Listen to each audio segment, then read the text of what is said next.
स्वागत है आपका नेक्स्ट आईएएस की इस खास पेशकश न्यूज़ एंड व्यूज़ में। आज के इस एपिसोड में हम बात करेंगे रोहिंग्या मुस्लिम्स की, जिन्हें लेकर म्यांमार सरकार को इंटरनेशनल कोर्ट ऑफ जस्टिस ने किसी तरह की राहत देने से मना कर दिया है। हेग स्थित इंटरनेशनल कोर्ट ऑफ जस्टिस ने म्यांमार के जुंटा की वो अपील ठुकरा दी है जिसमें उसने गाम्बिया केस में जवाब दाखिल करने के लिए 10 महीने का समय मांगा था। इस केस में जुंटा पर इंटरनेशनल जीनोसाइड कन्वेंशन को ब्रीच करने के आरोप है। ये केस 2017 में म्यांमार की सेना द्वारा रखाइन स्टेट में चलाए गए क्लियरिंग ऑपरेशन से जुड़ा है, जिसमें कई रोहिंग्या मारे गए थे। The convention on the prevention and punishment of the crime of genocide को आमतौर पर जीनोसाइड कन्वेंशन भी कहा जाता है। ये दुनिया का पहला इंटरनेशनल लॉ है जो जीनोसाइड या नरसंहार जैसे मामलों से निपटने के लिए बनाया गया है। ह्यूमन राइट्स से जुड़ी ये पहली ट्रीटी है जो यूनाइटेड नेशंस जनरल असेंबली द्वारा 1948 में अडॉप्ट की गई थी। इस ट्रीटी के बाद इंटरनेशनल कम्युनिटी ने एक तरह से सेकेंड वर्ल्ड वार के दौरान जो जुल्म हुए थे उन्हें फिर से कभी न दोहराने संबंधी ट्रीटी पर साइन किए थे। इस कदम को इंटरनेशनल ह्यूमन राइट्स और इंटरनेशनल क्रिमिनल लॉ की दिशा में बहुत महत्वपूर्ण माना जाता है। और अब बात करते हैं रोहिंग्या की। रोहिंग्या एक तरह से एक एथनिक ग्रुप है जिसमें ज़्यादातर मुस्लिम हैं। ये लोग सदियों से म्यांमार में रहते आए हैं जो एक बुद्धिस्ट मेजॉरिटी वाला कंट्री है। आज के समय में करीब 11 लाख रोहिंग्या म्यांमार में रह रहे हैं। इनमें से ज़्यादातर रोहिंग्या लोग म्यांमार के वेस्टर्न कोस्टल स्टेट रखाइन में रहते हैं। म्यांमार में रोहिंग्या यूं तो 8th सेंचुरी से भी पहले से रह रहे हैं, लेकिन इसके बाद भी ये उन 135 ऑफिशियल एथनिक ग्रुप्स में से हैं जिन्हें 1982 से सिटीजनशिप देने से मना कर दिया गया और इस वजह से ये लोग स्टेटलेस हो गए हैं, यानी इनका कानूनी तौर पर अपना कोई देश नहीं रहा। म्यांमार की सरकार इन्हें रोहिंग्या नहीं कहती है बल्कि इन्हें बंगाली कहकर संबोधित करती है।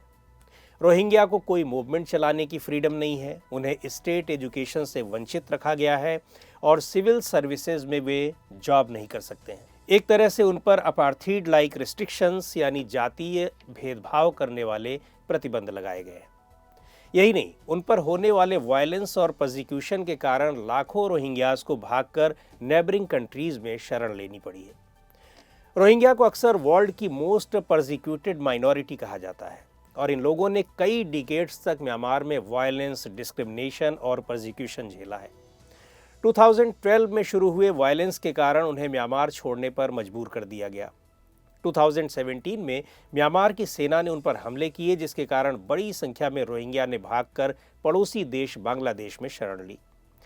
म्यांमार की बुद्धिस्ट मेजॉरिटी इन रोहिंग्या को बांग्लादेश से आए इल्लीगल माइग्रेंट्स के तौर पर देखती है, यानी वे लोग इन्हें म्यांमार का नहीं मानते।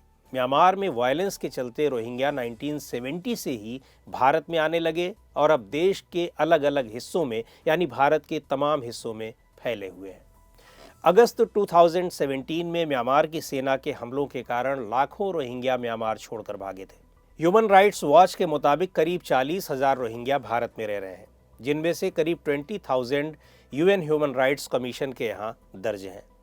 ह्यूमन राइट्स ग्रुप्स भारत की इस बात को लेकर आलोचना करते हैं कि रोहिंग्या को शरण देने की बजाय भारत उन्हें वापस भेजने के प्रयास कर रहा है।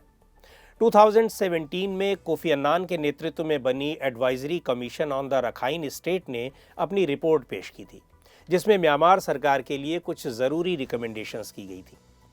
इनके मुताबिक रखाइन में रोहिंग्या और अन्य कम्युनिटीज़ पर जो रिस्ट्रिक्शंस लगाए गए हैं उन सभी को हटाया जाए। उन रिफ्यूजी कैंप्स को बंद किया जाए जिनमें 1,20,000 से ज़्यादा लोग माइजरेबल कंडीशंस में रह रहे हैं। रोहिंग्या से सिटीजनशिप छीनने वाले 1982 के कंट्रोवर्शियल कानून की समीक्षा की जाए। उस इलाके में भारी इन्वेस्टमेंट किया जाए, मीडिया को वहां पहुंचने की आज़ादी दी जाए। म्यांमार और बांग्लादेश ज्वाइंट वेरिफिकेशन के जरिए बांग्लादेश से रोहिंग्यास की वापसी की कोशिश करें। अलग अलग कम्युनिटीज़ के बीच आपसी विवादों को सुलझाने के लिए इंटर कम्युनल डायलॉग को एनकरेज किया जाए। यहाँ एक बात और बड़ी इंपॉर्टेंट है कि रिफ्यूजी, असाइलम सीकर और माइग्रेंट में क्या डिफरेंस है। एक्चुअली रिफ्यूजी उन्हें कहते हैं जो अपने देश नहीं लौट सकते क्योंकि उन्हें वहाँ सीरियस ह्यूमन राइट्स अब्यूज़ेस का रिस्क होता है।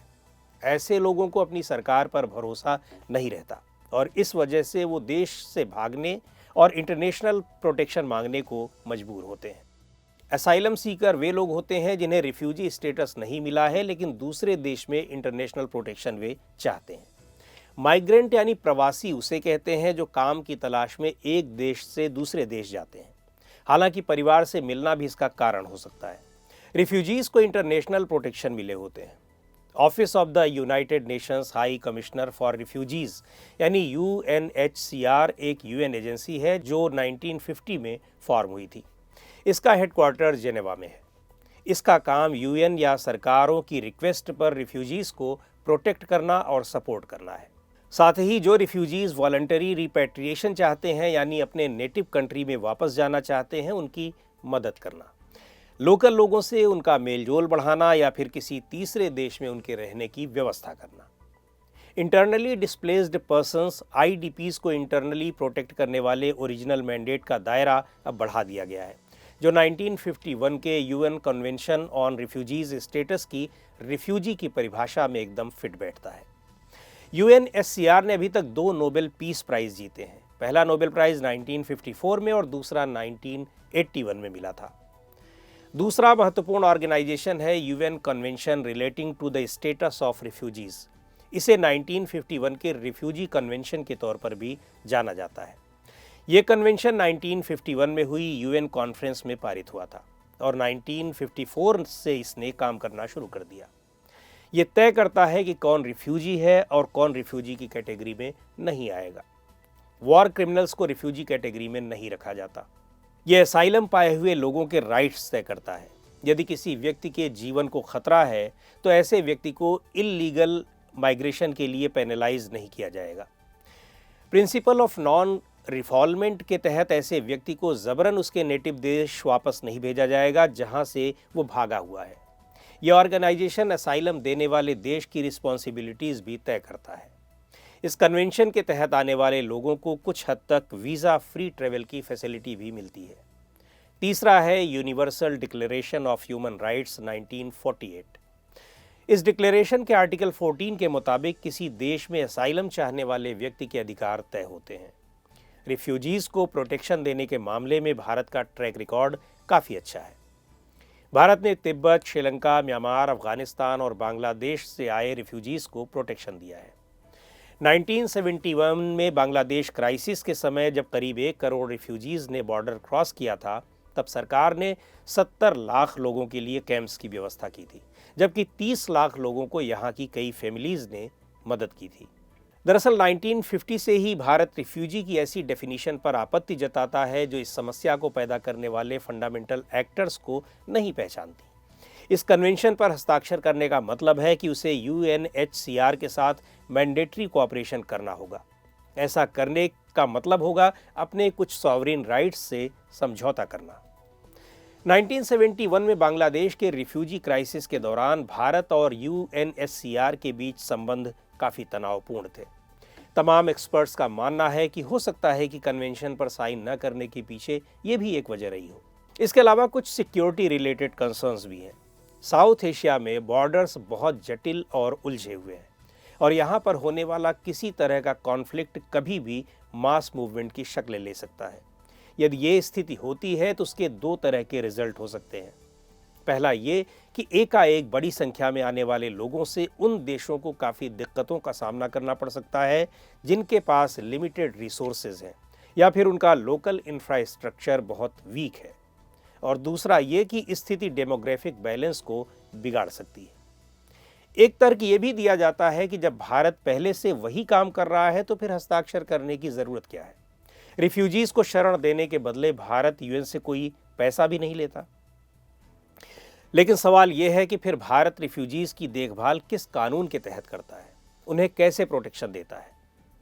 दरअसल भारत में ज़्यादातर रिफ्यूजीज़ को registration of foreigners act 1939, foreigners act 1946 और पासपोर्ट एक्ट 1967 के तहत कवर किया जाता है।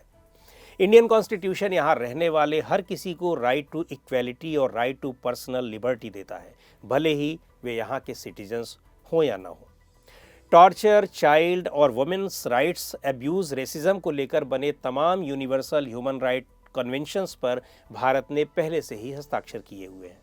और ये सभी रिफ्यूजीज़ को भी प्रोटेक्ट करते हैं।